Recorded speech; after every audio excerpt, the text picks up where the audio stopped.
Hello and welcome back to Read Aloud, Terrorism and Communism by Karl Kautsky. Chapter 1, Revolution and Terror.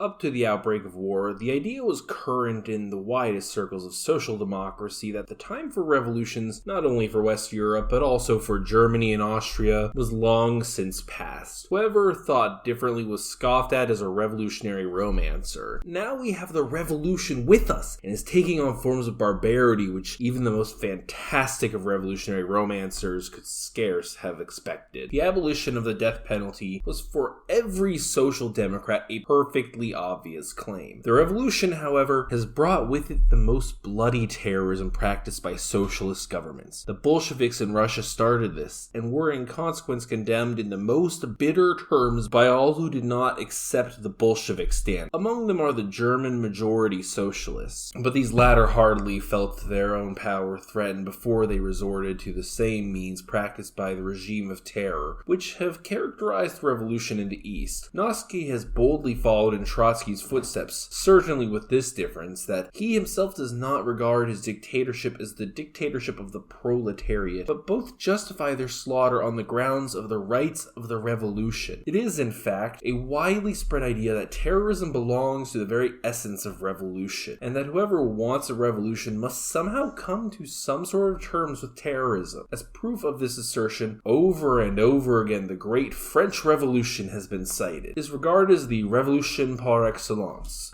An examination of terrorism, of its conditions and consequences, can best proceed from a description of the regime of terror instituted by the sans-culottes. With this, we will begin. This will take us back some considerable distance from contemporary events, but these we shall better understand with an examination of the past. It is striking to find how many resemblances there are between the Great French Revolution and the revolutions of the present time, especially the Russian. Yet the revolutions of our time differ in many essential points from the revolution of the 18th century. This is shown at once by a comparison of our proletariat, our industry and commerce, with the corresponding phenomena of that period.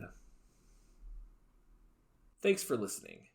Next episode we'll be continuing on with Chapter 2 of Terrorism and Communism. As always, relevant links and contact info in the description below. As always, relevant links and contact info in the description below.